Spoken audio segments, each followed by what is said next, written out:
It is time for the Boneyard podcast, the Lake Highlands Boneyard podcast, here with Coach Lonnie Jordan. And now, this is nice. Got a little streak going, 57-14 over Nimitz.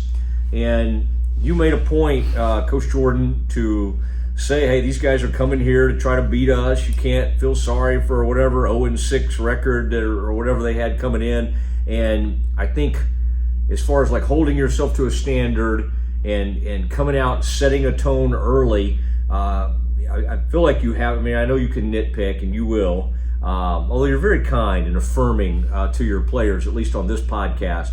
But I mean, that had to be you had to be pretty pleased with that first half overall. Yeah, I did, and we talked the kids, really all week preparing for this, and we were moving in a new direction with the team. Had the big win against Berkner and wanted that to continue. We're looking at our record as we finish out this year and playoffs and seeding and all of those things, and so we kind of know what the roadmap is for us. And one of the things is to take care of Nimitz as they were coming in town, and Nimitz has a new coaching staff, young coaching staff, and I really do. And we mentioned it last week, but I think that he is going. I think eventually he's going to do great things at Nimitz. Mm-hmm. And I talked to him before the game, and I said, man, I really am. I'm a big fan, and I hope you turn it around here. I just need you to wait until next week. And so, but when we were talking to the kids, with the team we have and the kids we've got, and them coming in with an 0 for record, and they're looking to make a statement. We needed to have some shock and awe, and so that was kind of what we were talking about coming out of the locker room pregame. Is we wanted to get on them, we wanted to get on them fast, and we wanted to take their will to win away as soon as possible. And so I was proud of the kids. I mean, in order to do that, you've got to execute. You've got to execute at a high level, and I think we did that on both sides of the ball. Almost seems like UFC. You were looking for them to tap out as quickly as possible. We did jump on them, both defensively, offensively, and we'll talk about some of the performances. Deontay Dean's been good for you all year, and hard runner, hard to bring down, stays up.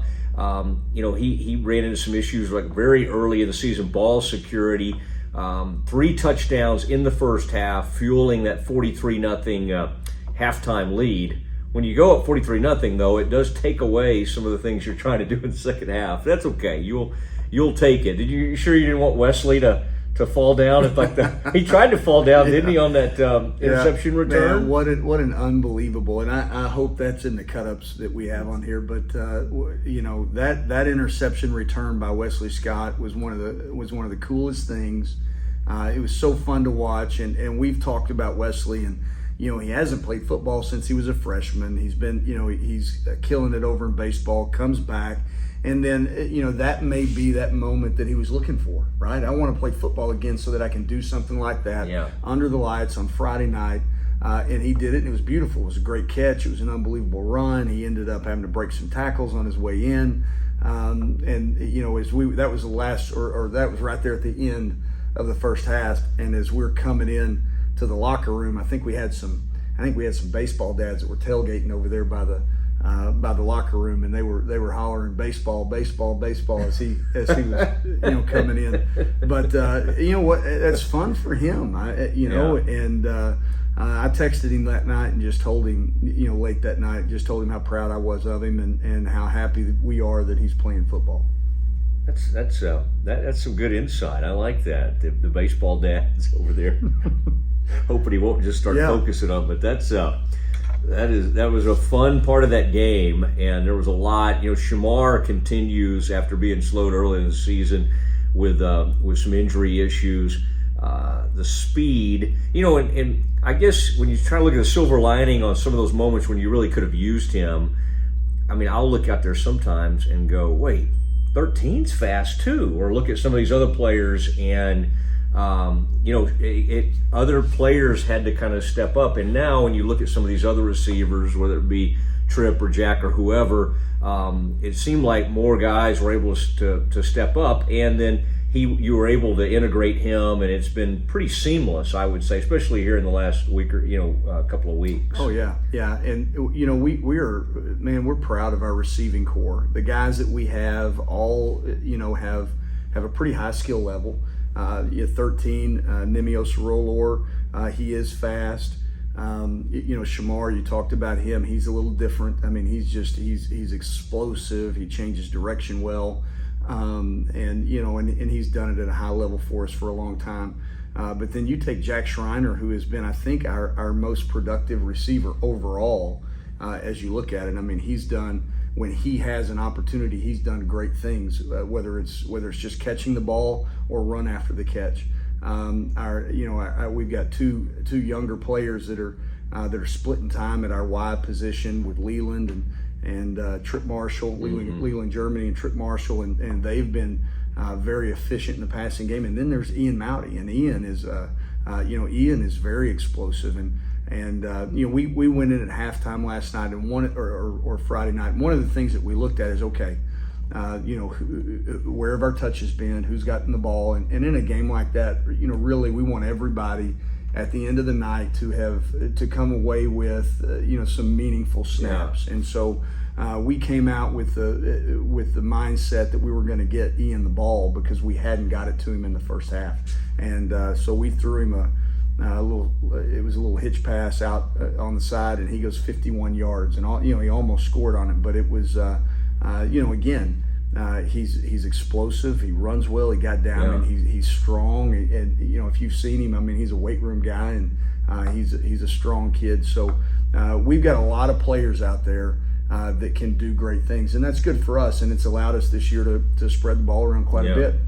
I wish some of my high school coaches had that attitude. Let's get Mosley some more touches. I don't remember that ever being a part of the philosophy, but that was a nice way to start the second half, and then you were able to, start looking at some of your reserves and get those folks in. But let's stick with that first half for a little bit.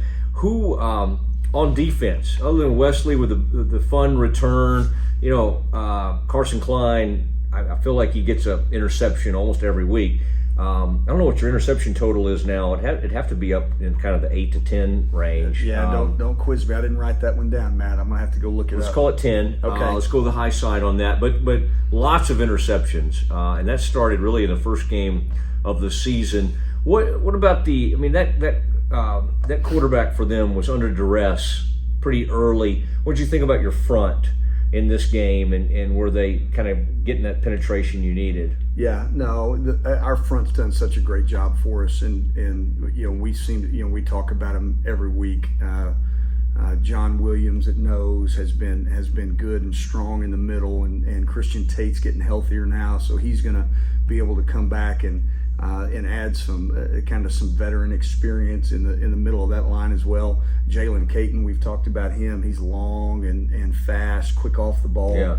But the guy that really shows up on video is Andre Johnson, and Andre, man, he is having an incredible year. Friday night he had 8 tackles. He had 4 solos, and he had 2 tackles for loss. And he's one of those kids that's just, I mean, he's quick off the ball. He uses his hands well. He can separate from that offensive lineman and then move laterally down the line and make plays. And when it is a pass rushing situation, he's a tough matchup for any offensive tackle that we're going to see on our schedule. And so, number 4, Andre Johnson, is a guy that everybody needs to look for. All right, 450. Get back to linebackers, 18 with Shep Jenkins he's someone who really seems to love contact, and you have some guys that like to finish plays and that kind of thing. And the linebackers, we've talked a lot about Shalom Peter this year. In fact, the guy is so consistent. I was kind of shocked to see him. Were y'all trying some different things with like holders or? Yeah. Okay. So all right, let's go back to Carson Klein. Sorry to bring up the one negative. 57 to 14. Yeah, appreciate that, Matt. Thank you. The podcast is taking a turn. That's now. Right. That's right. What happened to you guys in the kicking game? Yeah. So Carson Klein, who you mentioned, got the big interception, another one, right? If you did, I don't know if you noticed or not, but he's got a giant club on his hand. So Carson has broken his thumb, and he had to go in and he had to have it casted up, and then of course you can't just wear a cast in a game, so we have to pad it and then wrap it. So the thing looks like, I mean, it's giant, but somehow he was able to go up with one hand in a club and catch that interception. Carson Klein is the best holder I've ever had in all of my coaching career. I mean, he is really pretty. I mean, it's kind of uncanny how good he is at it. I don't know if you guys remember, it was last year or 2 years ago on Twitter. The thing kind of went viral a little bit, but and by the way, we don't allow this in our program. But in a game, in the middle of a game, he's holding. We're playing Pierce over at their place, Eagle Mustang, and Jose Negrete. Y'all know Jose.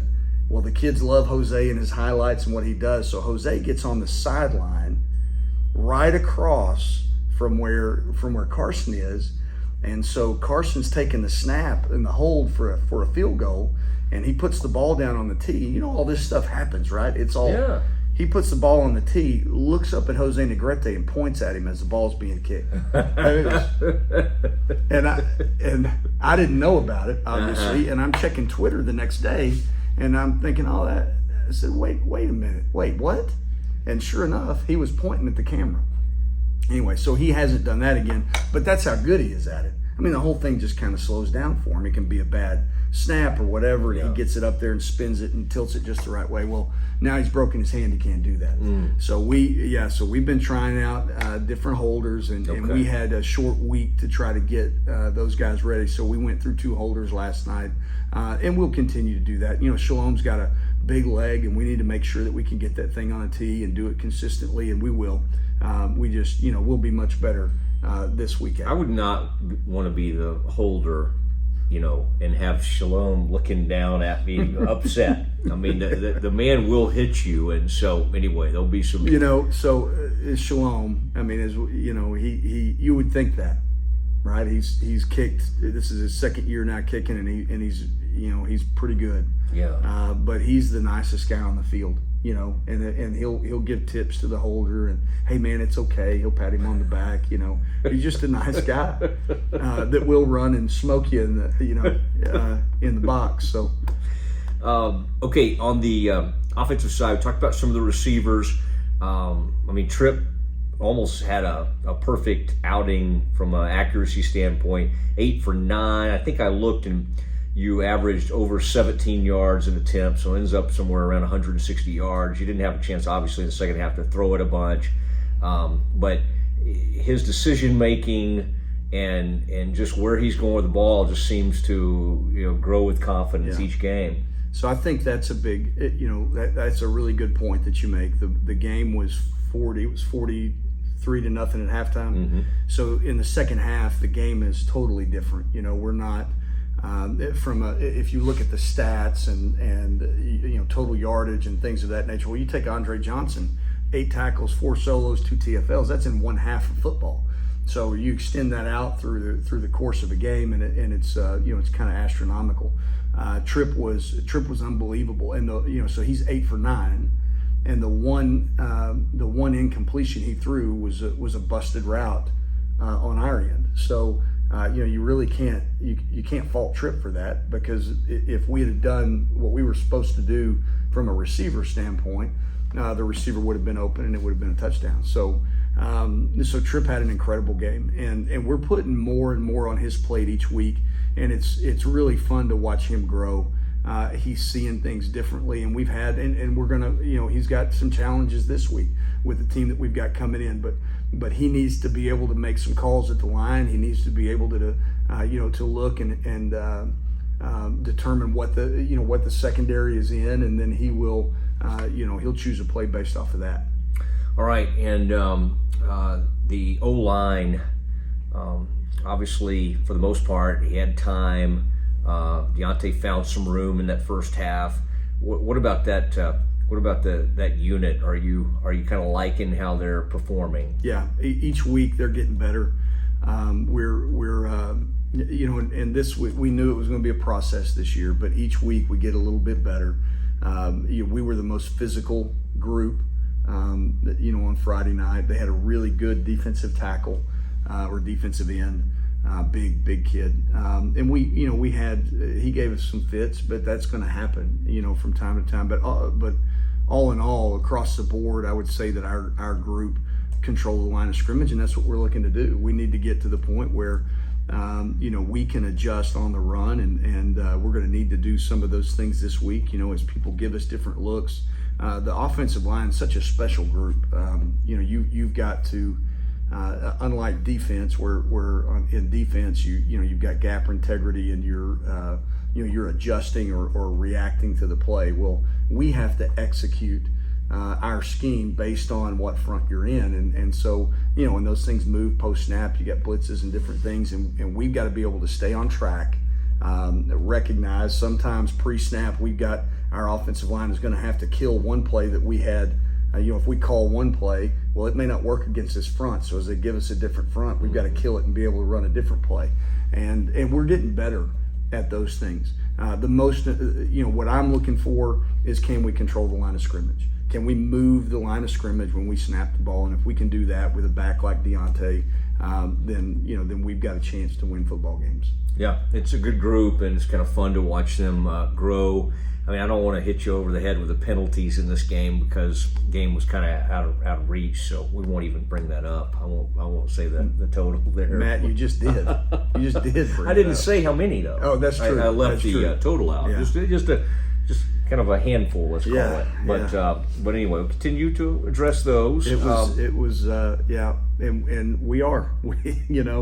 I had to call timeout. It was getting to the point where and we have, again, we're young, and at some point that's not going to be an excuse anymore. I understand that, but we are still learning in some spots, and then there's some calls that are that happen to you, and they're kind of questionable, and and you hate that when at the end of the night when you've got however many penalties you've had, those questionable ones, you really wish that the officials would get those right, because it'd look better on paper. Yeah. But I had to call a timeout the other night just to kind of refocus us. We get we get a little overzealous and had a block in the back and had a holding penalty, and a lot of times, and I'll say this, when we design a play, let's just say it's supposed to go in B gap.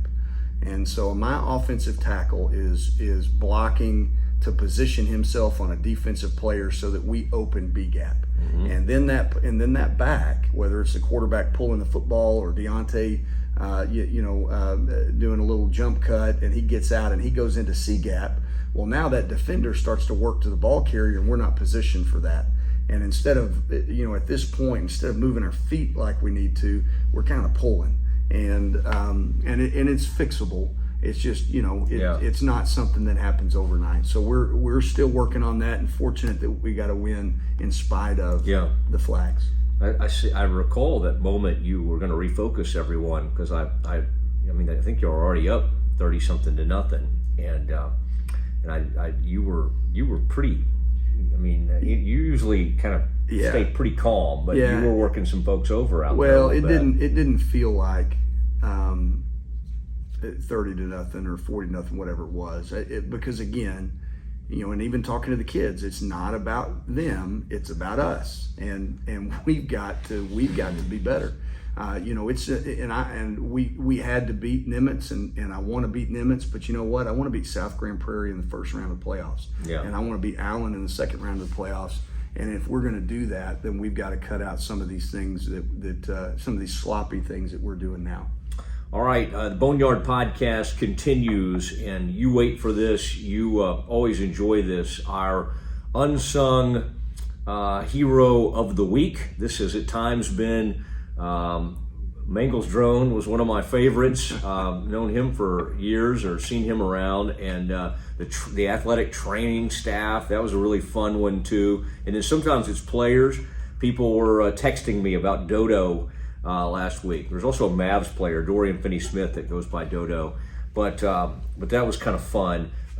Who is our recipient this week? Okay, Matt. Tell them what they've won. Yeah, this week on the Boneyard podcast, our unsung hero is Brandon Gonzalez. Okay. Brandon Gonzalez plays cornerback for us, and he got in quite a bit against Nimitz the other night.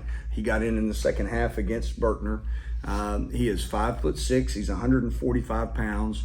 Brandon is, and like a lot of these kids that we talk about on here for Unsung Hero, he's a kid that has an unbelievable work ethic. He's very coachable. And kids love him, coaches love him. He's not selfish. He's a great teammate. He's all the things that you want in a player. And so, just phenomenal attitude. You will see Brandon if you go to any of the basketball games, and then sometimes, sub-varsity games, he'll be out there as a photographer. So he's a photographer for our yearbook. And I, as a matter of fact, I go, sometimes I'll when I get an opportunity, if I can leave practice and get to a volleyball game so that I can watch my daughter, Brandon's always there, and he's got his camera and he's down on the sideline. One of the neat things, Brandon did a great job in summer strength and conditioning, always being here on time and really consistent working out in the summer. And that's a hard thing for kids to do. They get a summer break, it's a vacation. And so kids want to go off and do things. Well, Brandon was working the night shift for his dad. His dad's got a restaurant in Irving. It's called Frito's Taco Shop in Irving. And so Brandon would go to Frito's Taco Shop, work for his dad, and he would close and clean things up. And anyway, he would work late at night in Irving and then get home. But he was always at summer workouts the next morning. And so when you see a kid that's got that type of work ethic as a young man, right, that he's going to do great things when he gets older. So Brandon Gonzalez, 4-year football player here at Lake Highlands. Yeah. First year on varsity, but he stuck it out, and we love him, and we're glad he's a part of our team. I love it. And you can sponsor, by the way, the Unsung Hero of the Week. But this week's sponsor, we're just going to give it to Frito's Taco Shop. I love it, especially since our producer is Frito over there, Frito Friedman. But that's pretty cool. And I'm always calling you with like the latest taqueria. I've discovered a new taqueria in Lake Highlands. Resident Taqueria continues to be one of my favorites, but I also kind of branch out and that kind of thing. So we may need to go over there together and try out. Absolutely. Brandon's father's business there. Well, we play in Irving this week, so maybe we can get a pregame taco. That'd be great. And speaking of, so congratulations to Brandon. Now we come to the time of the week where we give a little historical background to the opponent. And Irving MacArthur. By the way, do I have MacArthur right? Was that game against Pierce that was like 55-49? Yes. My gosh, Yes. that kind of got my attention. And the quarterback ended up throwing for something crazy, like I think over 300 yards. So let's pay particular attention. Not that you weren't, but that got my attention. First meeting between the Wildcats and MacArthur, 1968. Just the 7th year of varsity football and the first season that Lake Highlands had made the move to Class 4A. Isn't that hard to believe? Lake Highlands used to be a 3A program when it first started out. And that was the highest classification, by the way, the UIL. And as Glenn Gant, who puts this together for us, our historical aspect, season started out with a tough 13-10 loss to Woodrow, but saw Lake Highlands get an even the record with a 28-0 smackdown of the Cardinals for the program's first Class 4A win under the original head coach, Bill Georges. And that's pretty cool. 68 team saw the program's first 1,000-yard rusher. Do you know who this is? Halfback Charles Cornell. 1,058 yards on only 10 games, and that would rank 13th in the state. And that was also the team. Dr. Bob Iden was on that team, somebody you've certainly crossed paths with over the years, and future All-American at Tech, and then with the Dolphins, Andre Tillman, a name that known to a lot of us, was also on that team. So pretty amazing to look back on all that. But that was the first. That's when Lake Highlands, MacArthur, and then of course MacArthur got into the district 2020. So there is some historical perspective. Thank you, Glenn Gant, for gathering all that. And then all the former Wildcats have a place on Facebook where they hang out. I try not to go in there. I recognize some of those guys, and they'll take shots at me, and I have to kind of jump back out of there. But that is a fun thing that they do. Now, Irving MacArthur. In fact, I'll look up right now. There's some things on the whiteboard that I won't share, but it involves MacArthur's.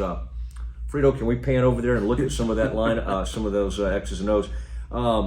They did put up a lot of points, and they come out on the losing end, 55-49.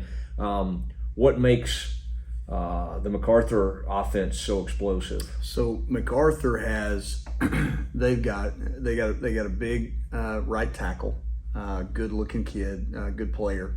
Their right guard's pretty solid as well. But the things that make MacArthur go, they've got two players that are kind of elite, high school players. They've got a running back, number 1, and they've got a receiver, number 22. And they are both, I mean, man, they're something else. They run sideways as fast as they run forward. And the receiver, 22, used to be a running back. Now they've split him out there. They'll put him out wide. They'll put him in the slot. But they create really tough matchups for folks.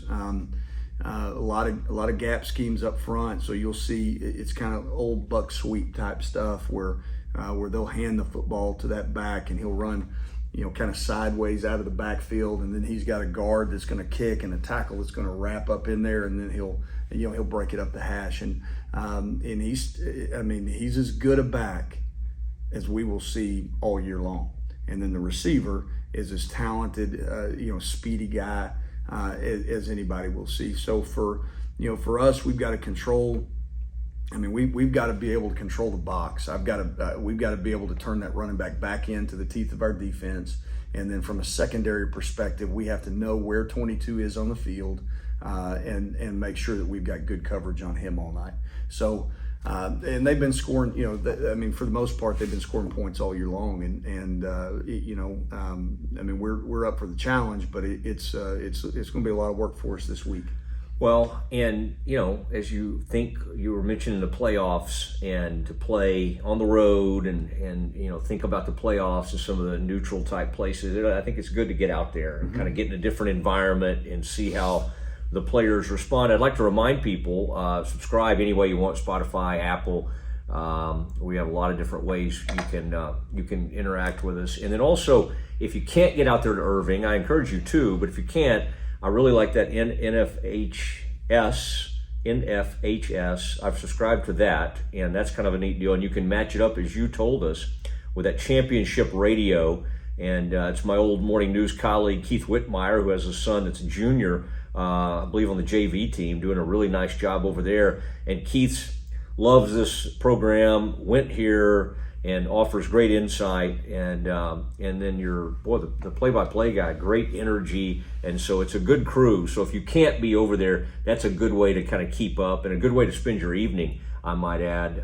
They're at the house, just call it up and watch those things. I've been known to be on the road, and kind of that's not always real safe. Okay, any closing thoughts? Anybody else you wanted to bring up, or did we hit pretty much everything? Well, I think we hit it. We're proud of our kids, proud of where we are. We're looking forward to MacArthur. We've got homecoming the week after that. One of the odd things about this week is it's a 4-day week for us, and then the following week is a 4-day week. So it's really kind of typically we would put a bye in here so that we didn't have to deal with a 4-day weekend and kids and practice and all of those things. But with a 9-team district, we were unable to manipulate our schedule where we could place a bye. So some of the things that we're dealing with right now is that we've got our kids will be out of school on game day, and that's always a scary thing for coaches.